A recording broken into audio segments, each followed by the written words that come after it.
Okay, ഈ ഒരു question ട്രിഗ്നോമെട്രിനെ ബേസ് ചെയ്തിട്ട് SSC CGL 2024 ചോദിച്ച ക്വസ്റ്റ്യൻ ആണ്.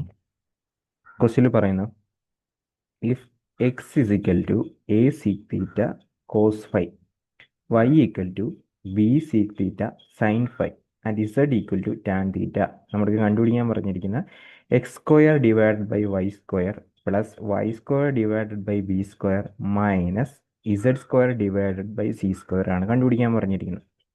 അപ്പോൾ ഇവിടെ തീറ്റ എന്തെടുക്കണം, ഫൈ എന്തെടുക്കണം എന്ന് പറഞ്ഞ് എന്നെ റെസ്ട്രിക്റ്റ് ചെയ്തിട്ടില്ല. അതായത് ചില സമയത്ത് ക്വസ്റ്റ്യനകത്ത് തീറ്റ ഇതേപോലെ എന്താ പറയുക റേഞ്ച് തരും, അല്ലെങ്കിൽ ഫൈ ഇതുപോലെ റേഞ്ച് തരും. അപ്പോൾ എന്നെ ഇത് റെസ്ട്രിക്റ്റ് ചെയ്യാത്തത് കൊണ്ട് തന്നെ ഞാൻ തീറ്റയുടെയും ഫൈൻ്റെയും വാല്യൂ 45 എടുക്കുന്നു. കാരണം കാൽക്കുലേഷൻ ഈസി ആക്കാൻ വേണ്ടിയാണ്.